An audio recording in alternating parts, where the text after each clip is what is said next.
6:31 p.m. on June 13th, 2016. I call to order this meeting of the Goose Creek CISD Board of Trustees. Before proceeding with tonight's agenda, I would like to remind everyone in attendance that this meeting is being recorded through video and audio technology. Also at this time, I ask that everybody silence or turn off all electrical devices. Thank you.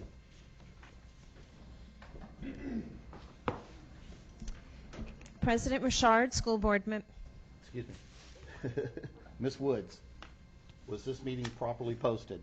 Yes. Do we have a quorum? Yes. Thank you. Dr. Duarte, you may proceed. President Richard, School Board Members, Mr. O'Brien. We will begin the opening ceremonies with the prayer led by Howard Sampson. Everyone, please rise. Please, would everyone bow their heads, please?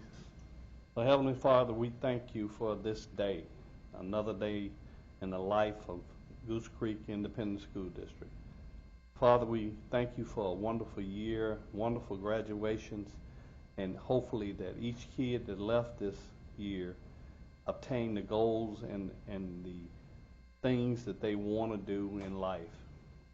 Father, we also ask you to bless the parents who've had to go through many trials and tribulations with their kids, but they all came out ahead when they walked across that stage. Father, bless each and every one of us here. In Christ Jesus' name we pray. Amen. The pledges will be led by Jessica Woods. You'll place your hand over your heart and follow along. I pledge allegiance to the flag of the United States of America and to the republic for which it stands, one nation under God, indivisible, with liberty and justice for all. Honor the Texas flag.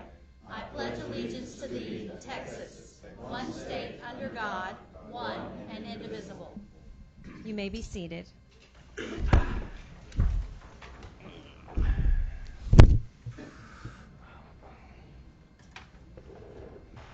We will begin our recognitions for tonight with the award to Alamo Elementary through the Keep Texas Beautiful Sadie Graff Award.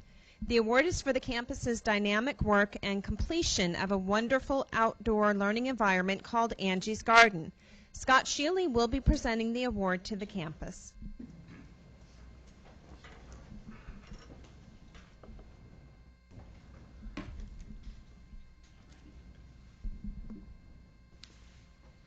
Good evening, ladies and gentlemen. Thank you for the opportunity we have to be before you. Board members, thank you for the immense amount of work that you put into this community, not only guiding a wonderful district like we have, but also all the volunteer hours and exceptional service that you give our community. Thank you. Again, I'm Scott Shealy. I have the privilege of being president of, I'm going to kind of talk to all of you, forgive me, I'm a teacher.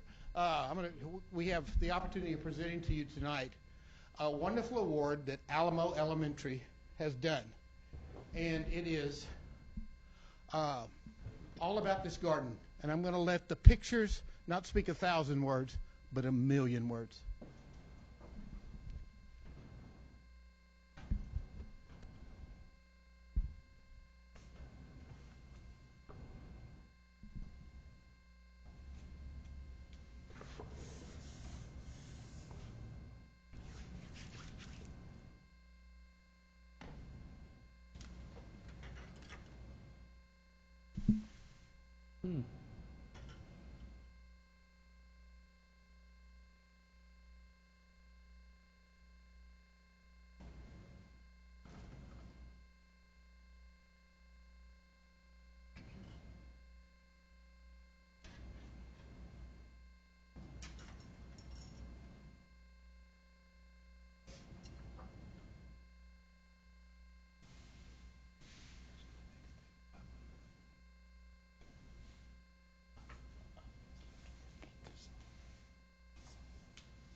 Julie, if I understand, you're the president of the local chapter, Keep Baytown Beautiful, and this is a award that you're presenting tonight is from the Keep Texas Beautiful chapter?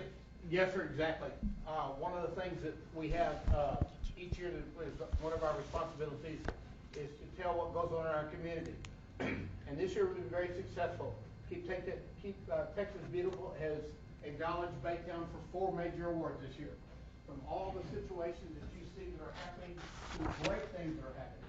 And I'll tell you one thing. This is the one that rocks my world, okay?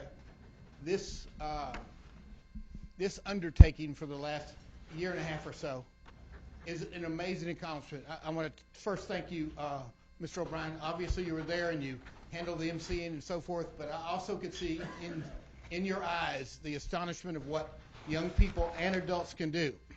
This was a total community effort. Total community effort.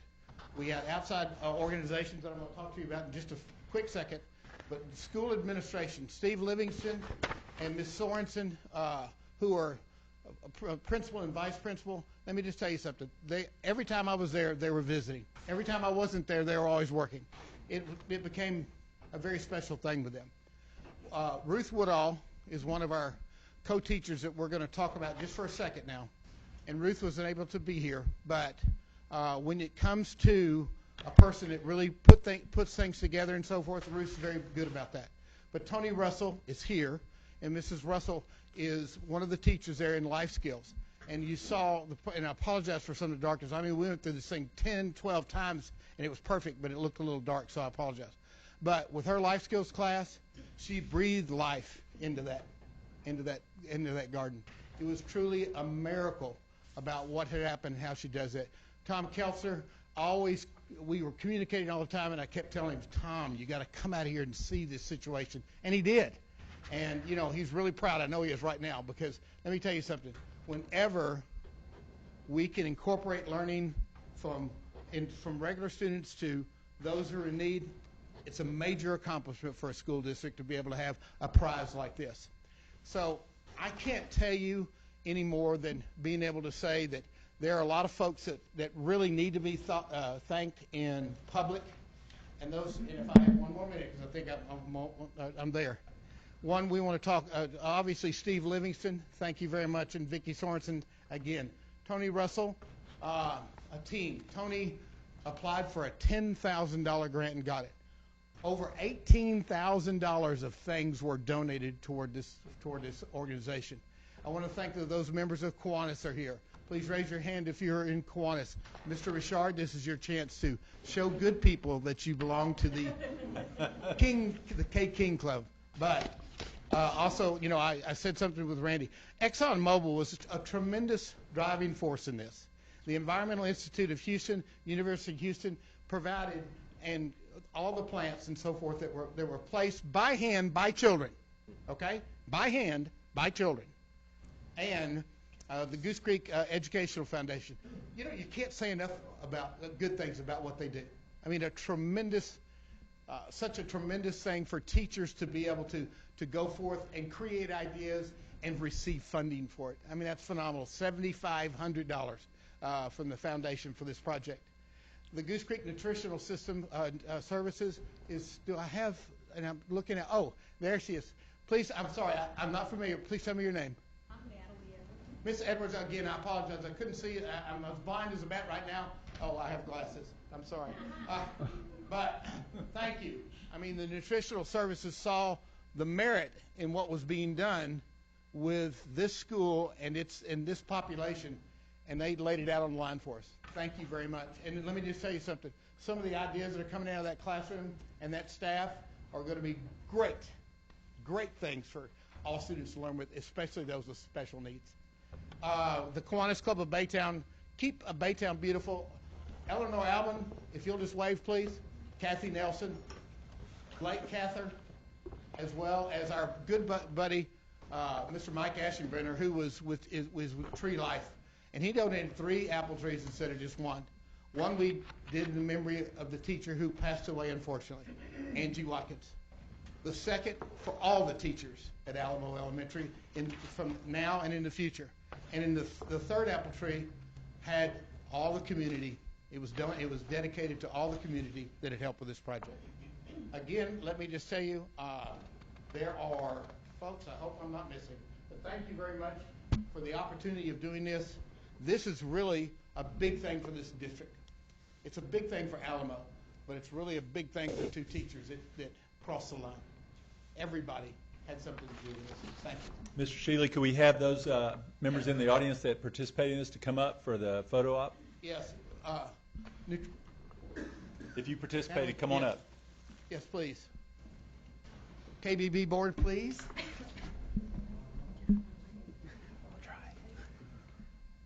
Did you ask me, did they plant different kind of apples? Cool about this? The- Randy, really cool about That was fast. Fast. You sound like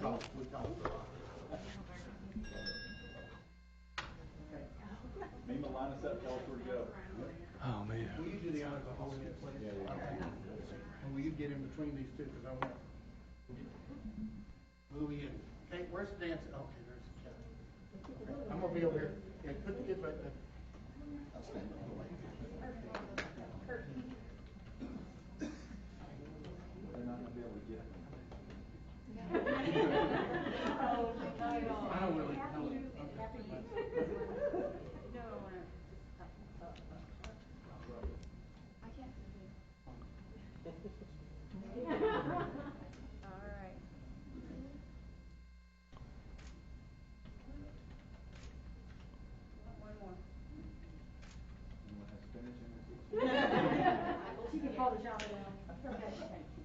From the garden, right? Thank you.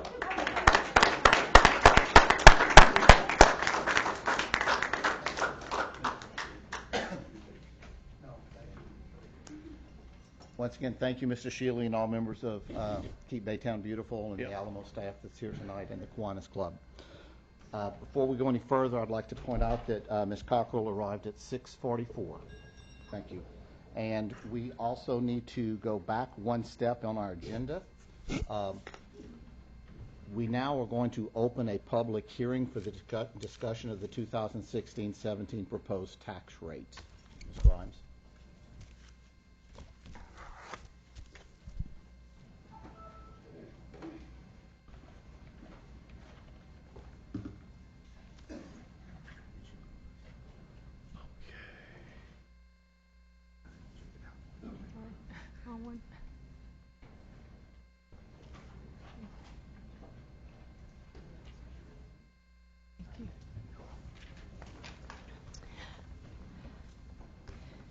Good evening, President Richard, members of the board, Superintendent O'Brien, and guests. We have posted the notice of public meeting to discuss the proposed tax rate as required by the Truth in Taxation laws. We've had budget workshops representing the budgets for which this tax rate was based. This is just a reminder of the tax rate scenario that the board has used in development of the budget. The property values are, the district has used preliminary tax value estimates from Chambers in Harris County for the calculation of the tax rates. Those are shown here on the left. The taxable value is different for both M&O and INS based on the district's Chapter 313 value limitation agreements. The higher value, of course, being the interest in sinking values. And it also shows at the bottom there the proposed tax levy for both maintenance and operations and INS, and shows the total tax that would be levied based on the adoption of the proposed $43,189 tax rate per $100 value. On the right, just a reminder that the tax rate that's proposed is no change from the current tax rate, which is the same $0.43189 per $100 value. And so with that, I will turn it back over to you, Mr. Richard, for any public comment. All right, thank you. Ms. Garcia, did anybody register for public comments? Should I make a call to the audience? If anyone wants to speak about the proposed tax rate for 2017, would you please come forward now? Having no takers, we will close this public hearing on the proposed tax rate. Thank you. Thank you, Ms. Grimes. Thank you. Dr. Duarte, you may proceed. Dr. Duarte, I might note that Ms. Coffey could not be here this evening, so we'll forego number 4A and pick that up at the next board meeting. So tonight we have some guests with us from Covestro. We have Rod Herrick, who's the Vice President and General Site Manager, and Jennifer Walsh, who's Head of Communications. And they are bringing to us two large checks. One is a donation of $12,000 for 11th grade STEM students' iFly field trip, as well as Girls in STEM camp participant scholarships and support of the robotics team. A second check, in addition, is the Covestro Making the World a Brighter Place Manufacturing Scholarships, which is for students pursuing a higher education degree in the field of science, technology, engineering, or mathematics. And 7 students from GCCISD were awarded a total of $13,000 by a Covestro Scholarship Committee based on the students' grades, essays, and letters of recommendation. The students were awarded the scholarships in person by Covestro Vice President and Site Manager Rod Herrick at a special luncheon with the recipients and their families last month. We're going to ask that they come join us up front with, of course, the two large checks, and I'm going to ask Renee Dillon, our CT Director, and Lindsay Merrick, our CT Specialist, to join us for a photo.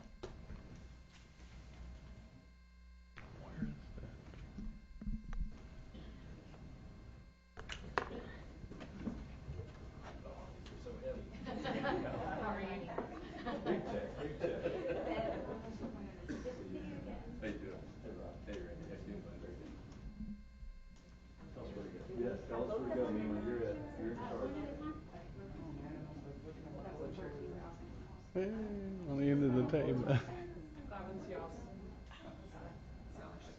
in my chair, that's where.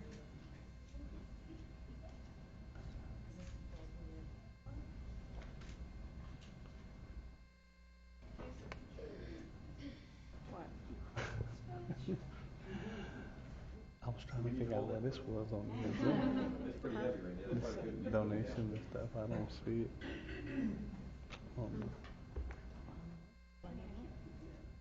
Maybe I'm overlooking it. Unless it's way down or something.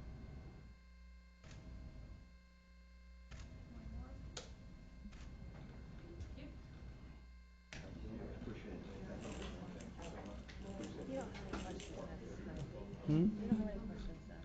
Mm-mm. I'm feeling we had a quorum. Now you know I can't go away, Randy, without saying a couple words. So how many people know of Covestro by show of hands? What's the name? Who Covestro is? It was formerly Bear. It was formerly Bear, and Oh. even back in my days, about 30 years ago, it was what? There we go, Mobay Miles. It used to be Bear Corp as well. And you heard whenever they were talking there about introducing us here, it talked about Covestro, about making the world a brighter place. And when I think about coming from a small school up in West Virginia, and I think about touching the lives, all I have to do is just think back last week or a few weeks ago, whenever the scholarship recipients from both Barbers Hill and Goose Creek came out there, and some of them even gave me some little cards, little thank you cards, and made me think about our career day that we used to have. And I was actually a student, and we were actually called Mobay back then. And when you think about just touching someone's life, that's how they actually touched my life whenever someone started talking about being a mechanical engineer or some other type of an engineer. And I always thought an engineer was somebody that loaded coal onto a train on it because I didn't really know what an engineer was. But then I found out that in my family, about every one of them, all my cousins, I think there's like 13 of us, 14 of us, I think now, because my son's also a mechanical engineer. There's no other discipline of engineers. They're all mechanical engineers. But when you think about touching the lives of somebody, that's what I think about STEM. And it was these robotics types. I was also into robotics and such back then. And you think also about now one that was under-supported whenever I was in college, and that was girls in STEM. And you think about girls in engineering, and that's what I always said to my daughter, that I'd actually be more proud of her if she became an engineer. Even though my son was an engineer, I'd be more proud of her. And ended up, she's going to be a nurse just like her sister, but that's okay. They can take care of mom and dad whenever they're older. But you just think about touching the lives. You think about the scholarship recipients. You think about the STEMs. It's all about that. And even coming from a small community, or now it's Covestro, and how we were really big as Bear within the community that we operate in, it's going to continue, folks, because when you think back about all the folks that we have from this area here, the area that we operate in, those are our future leaders. If they come from Goose Creek, perfect. If they come from another school in this area or another school district, perfect. But it's about, that's how we operate as Covestro. We try to make the world a brighter place, and we've got these 3 C words now. It's called courageous, it's called curious, and it's called colorful. And you think about those young, beautiful minds. If we can touch them, make them curious about engineering or some other technical field, and actually be really courageous and ask those different questions. So it's about that colorfulness that we get in the diversity of all of our future employees. And that's how we really make the world a brighter place. So you don't have to say thank you. It's what we do. It's what we stand for at Covestro. So, Well, thank you, Rod. We certainly appreciate the scholarships for our students, and we appreciate the partnership with the school district. Thank you so much.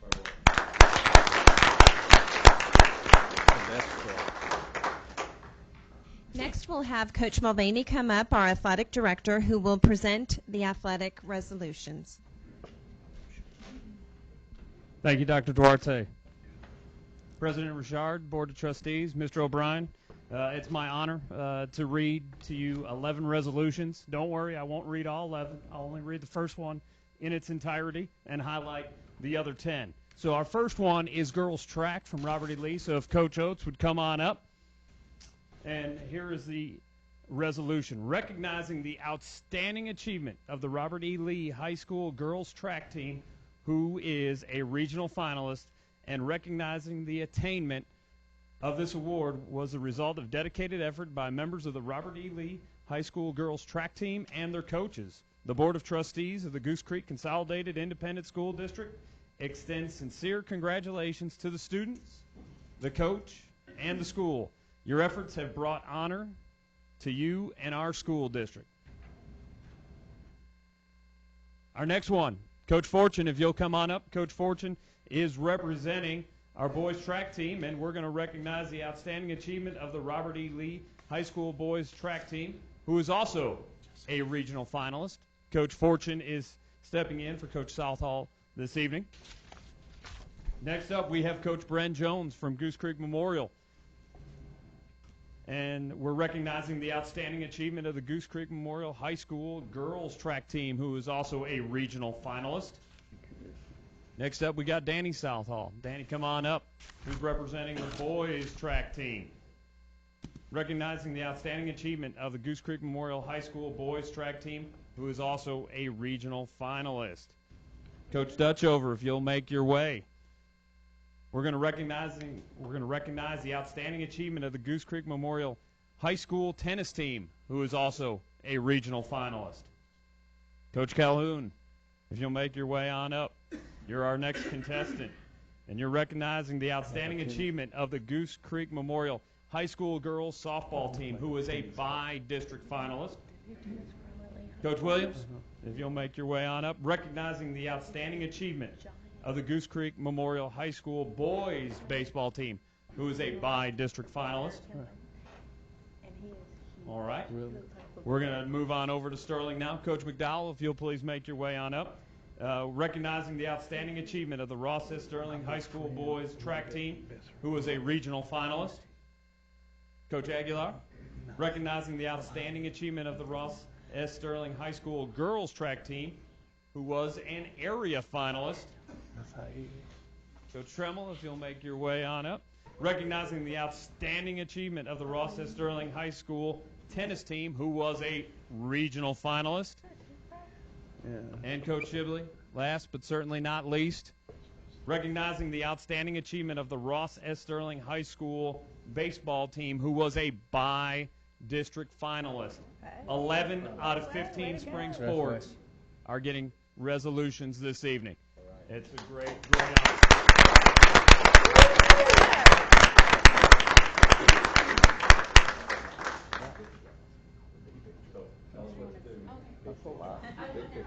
Tall people at the top. Tall people in the back. Short people got children. You can lay the top to that one. Triple, you just want to sorry. I'll send this letter. Yeah, stand up. Yeah. Yeah. I didn't think you wanted. There's two missing. Look, I didn't think you wanted. It's You two want me to people. forge them? You want me to forge their name? You want me to put their name? P. Puppy. Jeannie Cockrell, 4. Janice Cockrell. Who else? Oh, Janice and Pete. Oh, I could have signed their name. No, I talked to my friend today. Thank you. I called him for my great nephew to baseball game. Coaches, I'll make sure you get your certificates. I'm in. Also, one last thing, Board of Trustees, we did hire a head football coach at Ross S. Sterling, the other board meeting. He is here in attendance, so I'm going to have him stand up. Mr. Brett Sawyer.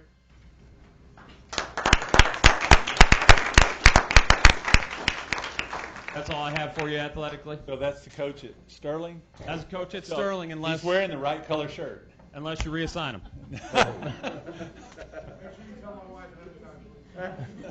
Thank you, Coach Mulvaney. You're welcome. Next item on the agenda is citizen participation. Ms. Garcia, has anyone signed up for citizen participation? No one for citizens. We'll move on to item number 6, approval of minutes, May 23rd, 2016, top 10 reception, and the regular board meeting. I make- for approval. Second. That's all right. We have a motion by Ms. Cockrell, a second by Mr. Augustine Laredo for the approval of the minutes as presented from the May 23, 16 top 10 and regular board meetings. Any discussion? All in favor, please raise your right hand. Any opposed? Motion passes 5-0, 2 absent. All right, discussion items. We have 3 superintendent's reports tonight on the agenda. Mr. O'Brien, if you'd like to introduce the first one. Yes, our first superintendent report this evening is our GCCISD Aspiring Administrator Academy. Aspiring superintendent, that wouldn't be good, would it? You never know, the sky's the limit. But Ms. Marie Flynn has hosted this academy over the last 2 years. I'm very proud to say that she has dedicated one Saturday half day per month for the last 2 years of her life, trying to shore up our talent and of those employees that have an interest in getting into administration. So Marie, we'll turn it over to you, ma'am. Okay, so this is a great opportunity, a great professional development opportunity for several of our people out here at Goose Creek. This started 2 years ago, 2014-15 school year, under the direction of Dr. Duarte and Mr. O'Brien. We got together to recreate, because we know that it existed before, we got together to recreate and resurrect the Aspiring Administrator Academy. And this is really for people who want to become APs, not principals yet. That's a whole nother level, but this is for out of the classroom people who are certified and moving on to the AP role. Our objective, we got together, I'll go into who that was. Our objective was really to create a professional development opportunity for a cohort of aspiring Goose Creek administrators. We got together in 2014, a group of principals at that time, a group of central office directors to come together to determine the focus and the parameters for the academy. And we took a look at how will we select these people and created a survey that went out to the schools and to all teachers. We created and set some criteria. We discussed having a master's degree in principalship or today's world leadership. And together, through several meetings, obviously, we created the curriculum, the protocols, and established who the presenters would be. And then we picked our dates We had 8 sessions the first year in 14-15. Was really, really well received the first year. We were looking for people, for individuals who completed their master's degree, completed their certifications, or were in the process of completing their certification. We reviewed all the surveys. We looked at 64 applicants throughout the district and chose 35 of them into the academy. This is what we looked like. We had 10 middle school teachers or junior school teachers. We had 15 elementary teachers, 6 high school teachers, 2 special education specialists, and 2 bilingual ESL specialists. That was our 35 individuals who participated those 8 Saturdays in 2014-2015. Through that time, this was our focus through the first year. We wanted to build an understanding of the assistant principal role and its responsibilities. That former committee that brought this all together wanted to do a book study, and they chose Toy Box Leadership by Robert Morris. And the principals who were on the first committee in 1450s were actually the presenters of the chapters of each of the Toy Box Leadership book. We looked for curriculum and instruction support in the 4 core areas, plus fine arts and athletics, just to have our participants and our candidates aware of all of our curriculum and C&I support. Because they were in elementary and middle school and high school and different roles, all of them did not possess all that knowledge, so it was kind of interesting to share that. And our district focus was to really take a look at testing and accountability, to look at our focus on professional learning communities, on human resources, on the campus needs assessment and the campus improvement plan. And those are big headers, but we had very lively, detailed discussions with each of those components. We had district presenters at that time presenting about those topics. We learned very quickly with a survey following the first year that was very narrative in nature, that the group really, really did appreciate the professional development opportunity. They enjoyed hearing from all kinds of people that presented, from principals in particular, seated principals. They loved the session on HR and all of the opening exercises that we provided for them. We knew from their comments that next year they thought it should be a smaller group, a little bit more intimate. They thought 35 was way too big. And they'd like to hear more from the seated principals. And then they also suggested that they would somehow be prepared for interviews. So taking all of that into consideration, we changed a few things for 15-16. We tweaked our initial survey, and we had, of course, that core committee. Well, we brought it back and made it a wider committee of principals and central office administration to help choose the applicants and set the agenda and set the protocols and the systems. We had 30 applications at that time, and we selected 14. The criteria change was this, and it kept some people. The first year we had those that were almost finished with their degree and were on their way, but we made this one a completed degree, and those that took their principalship certification test. So that cut the, that narrowed our field just a little bit, but we had 14 candidates who were willing, able to come to 8 Saturdays, and I'm going to tell you that all of them were there every Saturday. It was great. We worked from 8 to 12, and it was so much fun. We changed our book study topic to create a study of current educational articles that each of the participants would bring in every Saturday, and we would go over 2 or 3 of them with comments and discussion. And then we included exercises to prepare for interviews and to prepare for the role and responsibility of the assistant principal. So what did cohort number 2 look like? We had 7 elementary teachers involved. We had 3 junior school teachers. We had 3 high school teachers and 1 specialist. And what did we focus on for the second year? Because we looked at our survey results from the first year, and because we were in a TPES pilot for this year, we took a look at the 5 dimensions of the TPES instrument and decided to let those be our guides.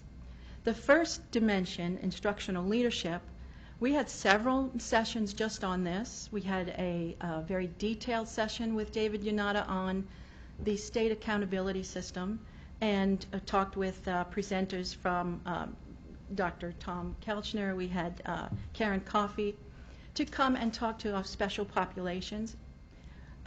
We had a very unique session on HR with human capital, with a unique emphasis on what the dimension really proposes us to pay attention to as administrators, and that is building talent on your campus and building teacher capacity.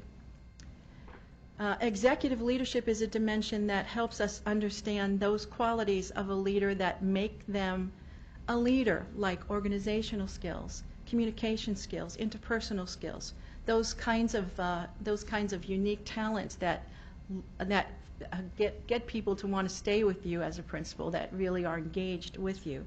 School culture is a focus on mission, vision, values, goals, and the opportunity to create high expectations for all people on a campus. And strategic operations is really about management, especially student management. I'm not only talking about discipline here, but it is a unique category that helps us as principals to focus on all of those systems that keep our campus safe, secure, and healthy. In the instructional, in the human capital dimension, we heard from our own Eloy Chapa and our directors in HR. We had a principal panel discussion. This was a big hit with the executive leadership, and they wanted more of that. Our school culture, we had first year AP panel discussion, which was enlightening. They got to ask a lot of questions about what their first year was all about, and what I like to say, how did you know when the bus was hitting you, and did you ever see the headlights coming at you, which is really about that first year role, because you've got to be prepared for just about anything. And in strategic operations, we took a morning with Araceli de la Cruz, who helps us understand that office and all of those responsibilities within her realm. And so where are they now? Over the last 2 years, and I've kind of updated this after I looked at more and more data. Over the last 2 years, several of our aspiring administrators are in very different roles than they had when I met them. We had, over the last 2 years, 20 open AP positions that we interviewed. And I want to add that we interviewed through the new way that HR has asked us to interview, which is small committee and keeping it very much the same style of interview. We had 20 open APs. 8 of them were assistant principals who were also academy members. So we got the word out there, and we've got them confident about being interviewed. Again, this was only a professional development opportunity to make us aware of 3 things. One, what the state says makes a good leader by virtue of the instrument, the evaluative instrument, TPES. What the nation says makes a good leader, an effective leader, by virtue of Marzano's work about leadership, and then Goose Creek expectations on what good leadership looks like by looking at our own principles and looking at our own data. So 8 of them became assistant principals and were academy members. I'll point out here that 7 more positions were also internal candidates, and there were 5 external candidates who received those 20 positions. So 8 academy, 7 internal but not academy, and 5 external. In addition to those AP roles, other candidates or other participants who came through the academy were also received 2 central office instructional specialist positions, and 2 went on to be campus instructional specialists. So they came out of their classroom role and started the leadership experience. Here are a couple of pictures and quotes. I wish I could put more quotes on there for you. At the end of both academies, we had this survey, and it's very narrative. I don't like get numbers too much. I like for people to write. And here are some of their comments and some of our pictures. At the end of each academy, we do give a little bit of a diploma, a little bit of an award. And this year, Mr. O'Brien was there to hand them out, and Josh Painter up there was very excited. He couldn't shake hands. He had to hug. So we're just very excited about this. Here are more quotes. I'm sure you can see them on your computer. And here are all of the people who helped me in the last 2 years, especially Dr. Duarte, who helped to just kind of shape what this would look like, and then and all those principals and all those central office people who shaped what the academy could do. And they were awesome. These are the people that gave their time on Saturdays, rain, shine, cold, hot, whatever it was, and I really appreciate their help. And I think that's it. So I wanted to thank them. I really want to thank Dr. Duarte and Mr. O'Brien for this opportunity. It was wonderful. Any comments from board members? I'd like to say thank you for 2 years well done on this, It was bringing fun. the academy back. I remember it used to be ingrained in our culture, and I'm glad that you were able to get it back on track, and I'm happy to see that we're growing from inside, taking people that want to grow and learn, and we're helping them achieve their goals. Thank you, Marie. Agreed.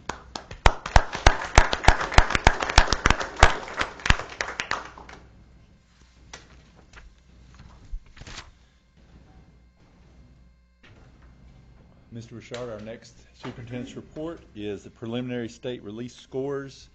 I'm sure Dr. Duarte will make you aware, but it's very preliminary, very incomplete at this point, but we want to give you all just a snapshot. So at this point, the state has released data for our 5th and 8th grade reading and math and our end of course exams. Now, I do want to start off by saying there have been quite a few glitches from the state. So this is very preliminary. In fact, we were supposed to receive the rest of our data by the 15th of this month, which is this week, and we just received notification that they will not be releasing any of that data until July 5th to make sure that they clean up what they're sending out. So I'm putting this disclaimer prior to the presentation. So changes to our 2016 accountability system. This year we have a new standard. Students have to get more questions right to pass the test, so this is the first step up in our phase-in process. They included STAR accommodated this year. Last year they did not include those scores because it was the first year. The previous year we were still STAR modified, so we're starting to see that transition come through. We had a change in our test service provider, and so that has put some wrinkles in the system and what we're dealing with. We experienced concerns with our accommodated testing, and we experienced some online glitches. So we've got to take all of those into account as we look at our accountability data. And they just removed, as of Friday late afternoon, the 3rd administration of SSI. So our 5th and 8th grade students will not be taking the 3rd administration test, even though we are full forced into summer school at this point. So it just kind of gives you an idea of where we are.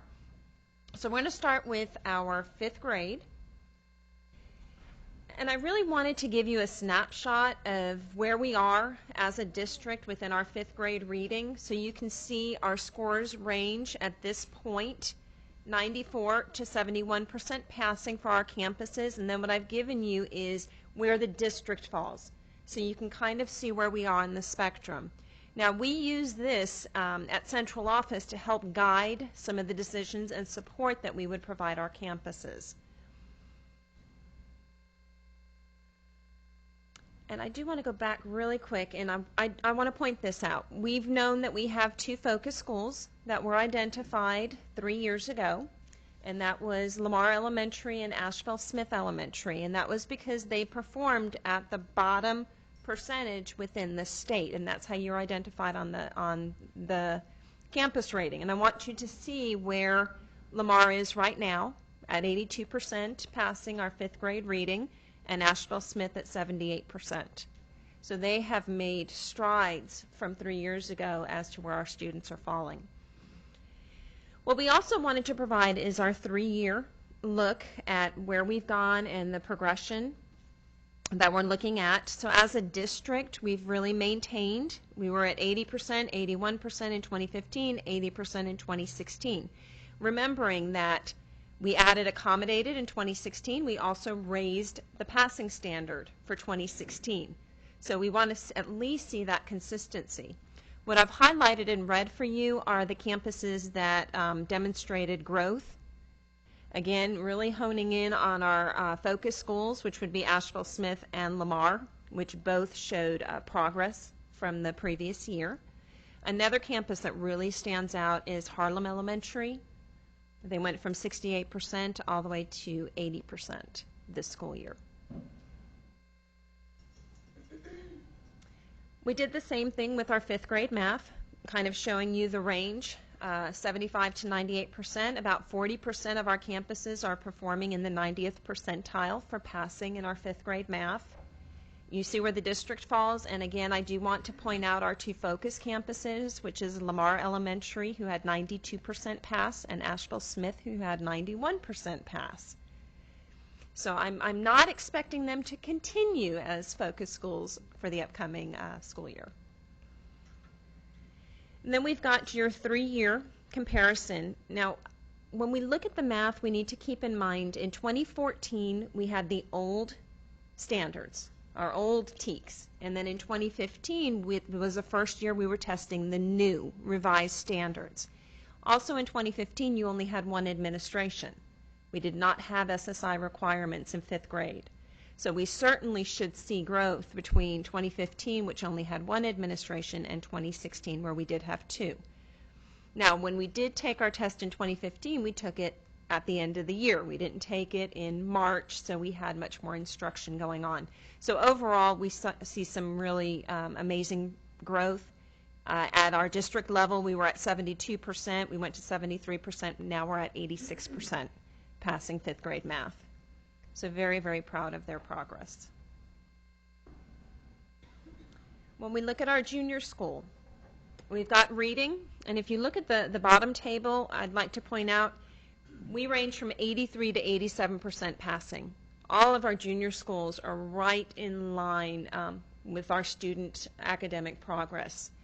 The district at a rate of 85%, you're also going to see across the board our campuses either maintained or improved, again with a higher passing standard for this year. When we look at our math, we have a range of 74 to 89, so a little more work there in closing that gap between our campuses. But again, all campuses, including the district except one, in fact, I'm sorry, all campuses, they should all be highlighted, did demonstrate growth in math. Again, same things. 2014, it was the old TEKS. 2015, it was one test administration in May. And then 2016 is 2 test administrations, March and May. Then we've got our high school end of course. We've got biology. And you're going to see for all of our campuses in biology, we're 90% across the board with 91% for the district passing rate. Now, this is all students tested. This is, if I failed it the previous year or the previous 2 years and I take it again, I still count as a part of the accountability. So this isn't I'm a first-year freshman student, took biology, and I'm taking my test at the end. I could be a senior or a junior or a sophomore. But the state holds us accountable for every child, so we want to make sure we provide this data for you. English 1 and English 2 are those areas that not only our district but the state struggles in, really converting the thought process on writing and students obtaining that voice. We did maintain at 62% for the district in both English 1 and in English 2.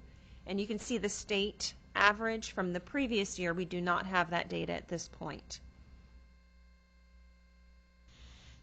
We've got Algebra 1 and U.S. History. Those would be the 5 tests that we administer. And you're going to see in U.S. History, for all students tested, we maintained or showed improvement in that assessment. And then we have the data for first-time testers. This would be, I am a freshman, I took that class, here's my test, and these are my results. And so again, we would expect our data to improve because we're not being held to the accountability of students who have already failed and been counted against us. So you're going to see in biology, 90s across the board. English 1, we've got an average of 70% passing. English 2, we've got an average of 69% passing for the district. And then you've got your Algebra 1 and your U.S. History. Patterns are very similar to what we saw in all students tested. U.S. History, across the board, we've shown some gains. And then in Algebra 1, Lee High School demonstrated some growth there. And that's our preliminary data at this point. I don't know if anybody has any questions. Any questions for Dr. Duarte? So was there a huge sigh of relief with our 5th and 8th grade parents last week or earlier this week? Yeah, there have been a lot of questions on how this is going to work, so we do have a letter going home. But we will continue summer school, and they finished this Friday, so we're in our last week. They just get an early summer, no testing. That's right. Thank you, Dr. Duarte. Thank you. Thank you, Dr. Duarte. Our next presentation is coming from our Facilities Department. Ms. Brenda Garcia will be joined by J.P. Grom with LAN to do our 2013 bond report update.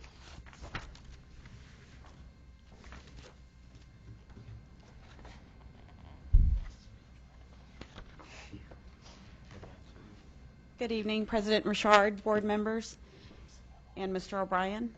We have your 2013 bond report update. Well, good evening, everyone. It's good to be back with you. It hasn't been long. I looked back at my notes. It was just May 23rd when we last spent some time together. But it's good to be back with you.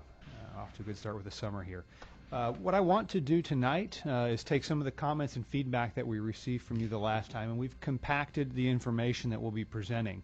This presentation today will focus on some construction-related activities, and we'll conclude with a summary of some financial overview pieces, including a little bit of schedule.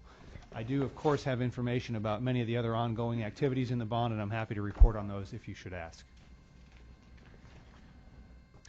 So we will touch on 3 projects that are currently under construction, actively under construction. We, of course, have some more that are transitioning into significant construction activities, but these are actively under construction right now. They include the windows at Lee High School, security vestibules, and the Goose Creek Memorial Addition. So let's look first at the Lee High School windows project. In really basic terms, this project included the removal and replacement of existing aged windows. That included some termite repair work, some window blocking, and installation of these windows once all of the repair work had been accomplished and completed. At present, this project is nearly complete. We are conducting water testing during the course of the summer break to be sure that the work that was done according to contract documents and meets the performance requirements set out inside of those documents. Next, we have the Security Vestibules project. On the screen today, we have just a couple of examples of that project, including Highlands Elementary and the Peter Highlands Center. Just to recap, this project in a nutshell includes security vestibules at each of several campuses, new bullet-resistant glazing, including some intercom systems to allow communication between the administrative staff and visitors to the campus, some video cameras, and modifications to various campuses around the security vestibules and reception spaces to accommodate the moves. Total of 13 sites are being affected by this work. Currently, 7 of 13 are under construction, with work anticipated to go on through the end of September. And then finally, in terms of projects that are actively under construction, we have the Goose Creek Memorial Addition. This addition, again, basically includes an addition for general classrooms, science labs, and CTE functions, plus or minus 40,000 square feet. As of this afternoon, all of the fireproofing had been applied. Metal ductwork installation is underway. Chilled water piping is underway. Sprinkler piping is also underway. And we see overhead electrical being installed at this time. Roughly speaking, this project is 35% complete with a substantial completion date of October 2016. Moving then quickly into the overall financial recap. We had previously reported to you bottom line total of $1.3 million of projected remaining balance. That continues to be updated, and as we report to you each month, it will fluctuate. Today, as we've worked through some additional projects and completed activities since we last talked, we're showing a $2.1 million projected remaining balance. You also have on the chart that's in front of you today some actual cost to date percent completes and percent complete based on construction schedule. I believe that was something that was asked for by the board, and that should give you just a general overview of where we stand in terms of progress on each of these projects. So that concludes the presentation on our active construction projects. If there are any other questions regarding the bond, I'm happy to answer those as well. Any questions from the board? Real quick, on like Stewart Career Center, saying 14 million, you got 4 million remaining on the budget, but it says 1% and 0% completion. Is that something that that's still in the bond? Are we holding off to? No, that project is still in the bond, Yeah. and where we stand on that project is that all of the design work has been completed. We're working with the construction manager at risk right now. We've received some preliminary pricing, and we're working with the architect and the contractor to finalize that pricing and hope to bring a guaranteed maximum price to the board at or around the next time of your regular scheduled board meeting. So when you see a percent complete there, we're really talking about the fees paid to the architect up to this point. Much of the dollars inside of a construction project like this is in the construction value of the project. Okay. But you are hoping that this total project's going to come in about $4 million under budget. That's absolutely correct. It will come in $4 million under budget. That's the value of a guaranteed maximum price. We're able to And that is good news. work exactly to that number. I thank you for this report. I'm going to ask for that. It makes a lot of sense to me because that's the kind of report I'm used to looking at in terms of construction documents, and I do appreciate that. You're welcome. For your report. I think just for one of the nice clarifications with the new presentation is the actual cost to date is talking about pay apps done, and the percentage of completion of the construction is actually what you walk onto the site and see. Yes. So I think that's clarified a whole lot for everyone. Yeah, people were asking for percentages and What percentage what do you percentage want? do you Right. want? So this helps us out a lot, and I do appreciate it. Thank you all very much. You're welcome. Thank you.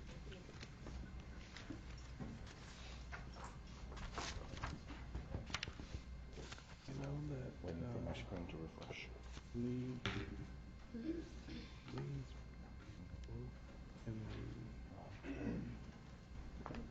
The auditorium is leaking. All right, moving on to action items. Action item A, consideration of resolution setting and levying school district ad valorem taxes for the fiscal year 16 and 17. Mr. O'Brien? We recommend a motion to adopt as presented. We need someone to make that motion. Move that the property tax rate be increased by the adoption of a tax rate of $1.43189, which is effectively a 2.3% increase in the tax rate. Approve the ordinance and resolution setting and levying Goose Creek Consolidated ISD ad valorem maintenance and operations rate of $1.17 per 100 valuation and a debt service rate of $0.26189 per $100 valuation for the budget fiscal year 2016-2017. Second.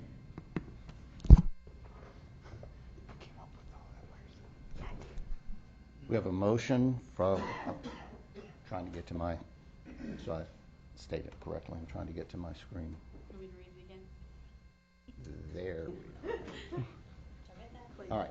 We have a motion from Ms. Woods and a second by Mr. Laredo that we approve the recommended action of school district ad valorem taxes for fiscal year 2016-17. Any questions or comments or discussion?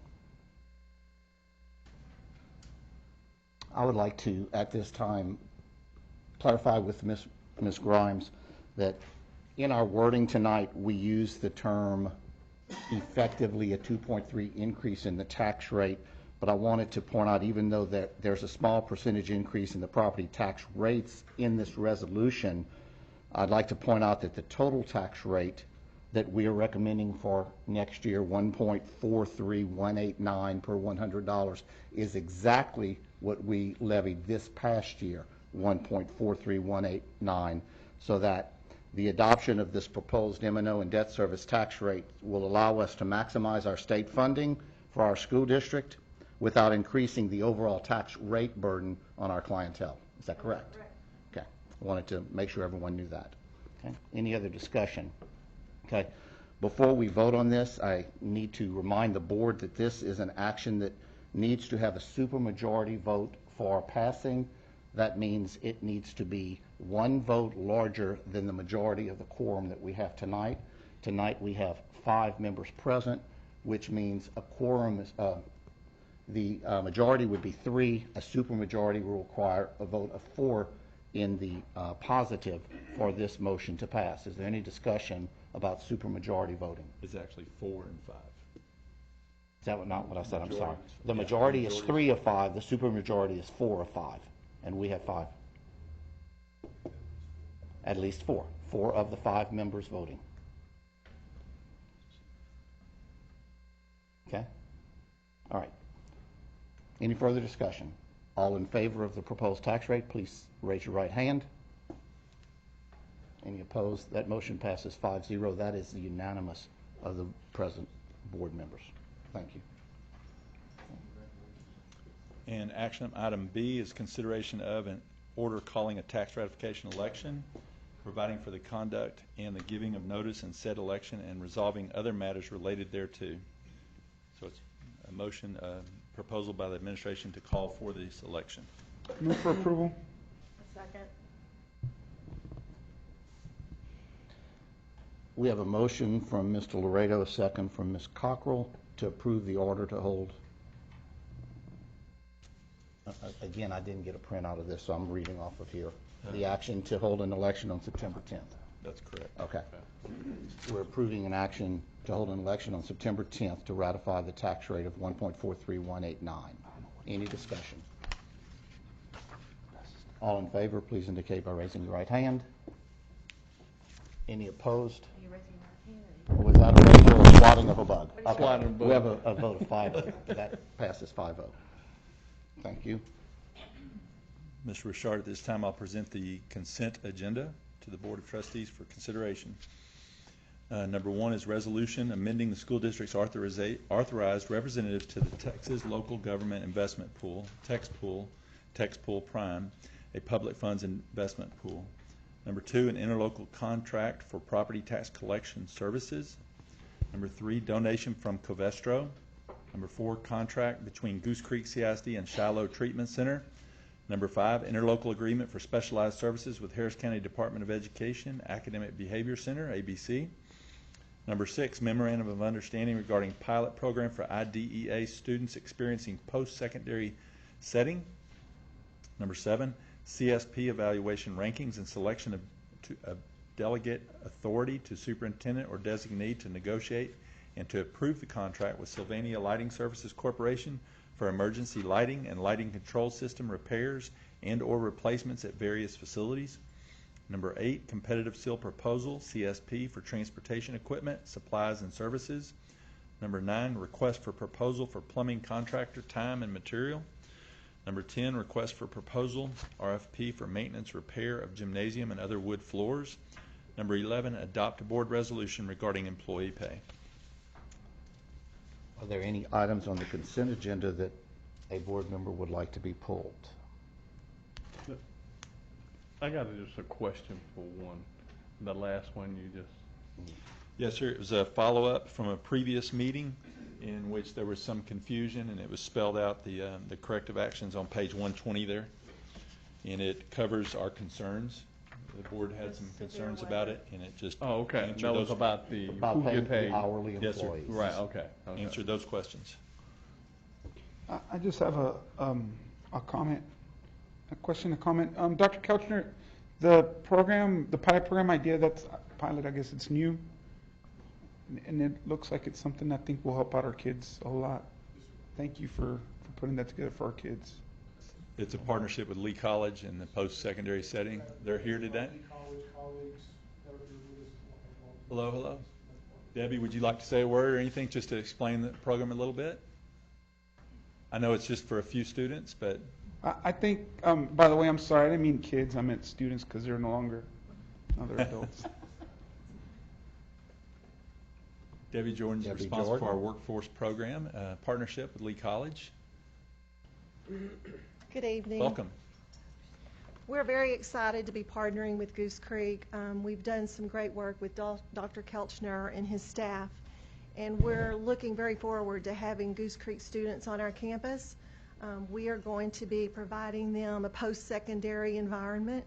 We're going to be enrolling them through the Center for Workforce and Community Development, and they will be issued student IDs, be given access to some of our student activities, and we are going to be providing a mentorship for these students.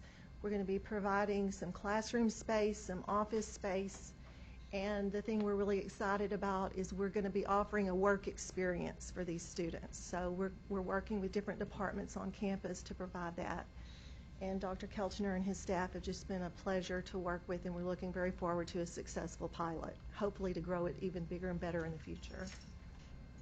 This will provide an opportunity for our 18 years of age students and older, our 18 to 22-year-old population, to experience real-life employment opportunities in conjunction with Lee College and those settings that they'll provide.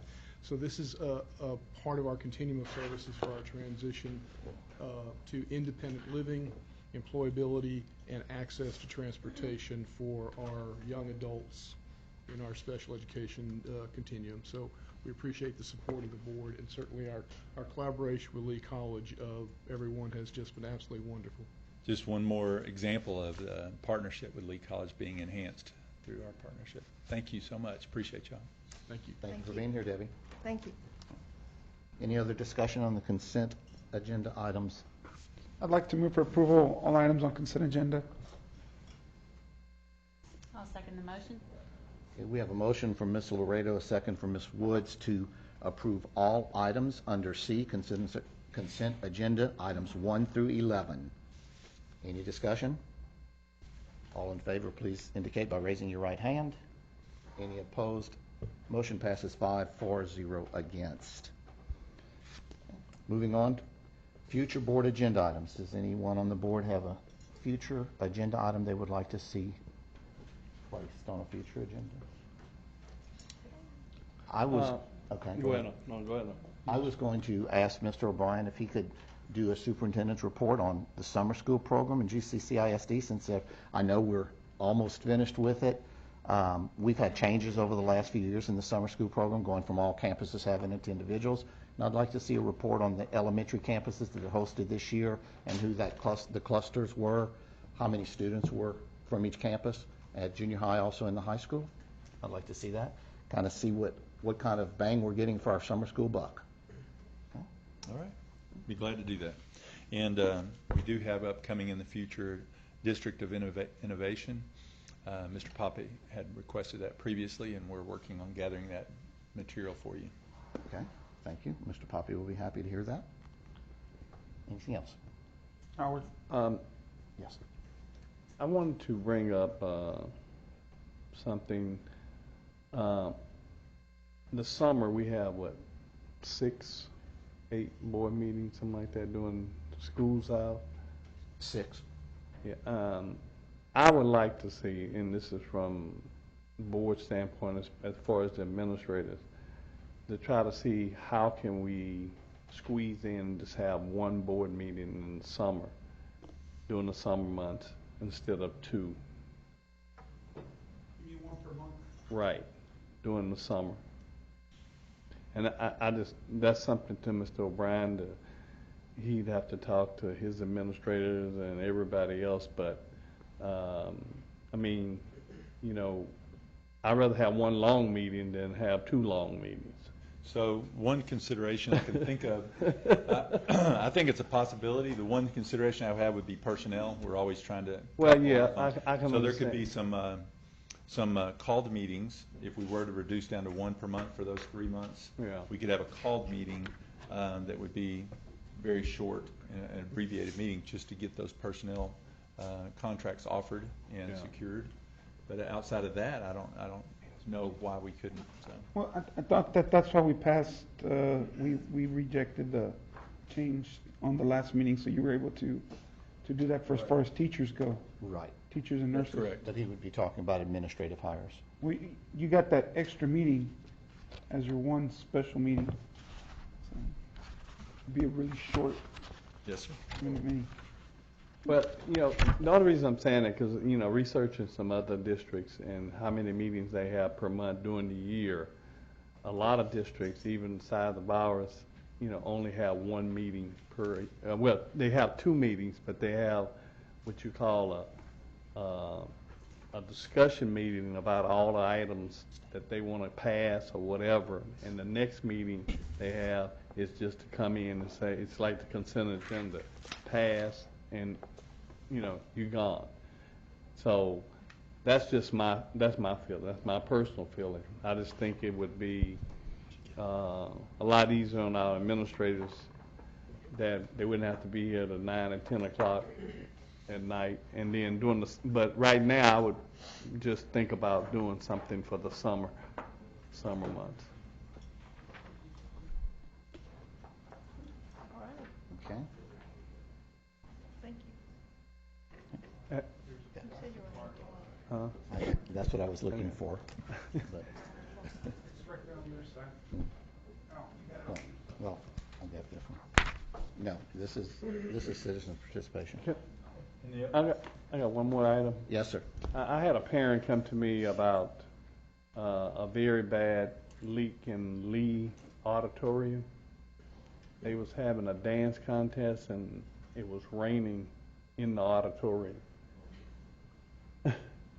So, I mean, I don't know how true that is or whatever, but she was saying that when they came there, it was water coming into the auditorium. So, from a maintenance standpoint, you may have to investigate that. Yeah. Anything else from any other board members? Just a reminder that we're going to Summer Leadership Institute at the end of this week, except for those that will be going the following week or so because of schedule of conflict.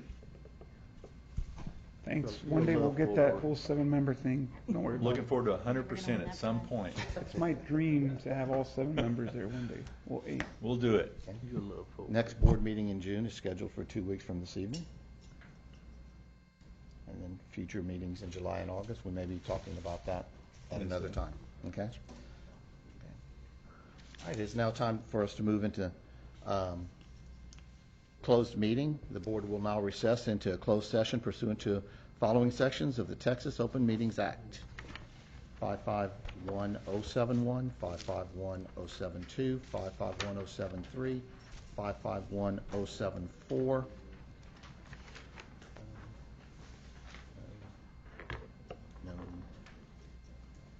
551083.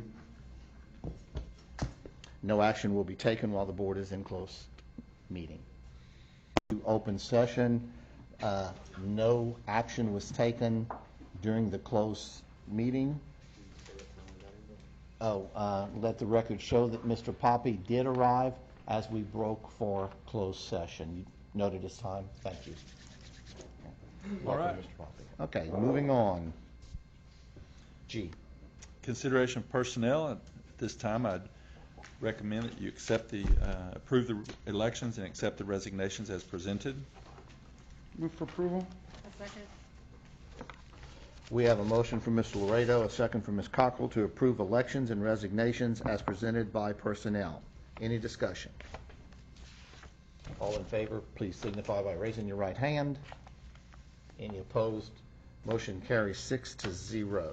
We have one administrative election to present to you this evening. The secondary assistant principal, Robert E. Lee High School, Mr. Rudy Rocha. Move for approval? Second. We have a motion by Ms. Laredo, a second by Mr. Poppy to approve the appointment of Mr. Rudy Rocha as assistant principal at Robert E. Lee High School. Any discussion? All in favor, please raise your right hand. Any opposed? Motion carries 6-0. Having no other action to take this evening, it is 8:50 p.m. and we are adjourned.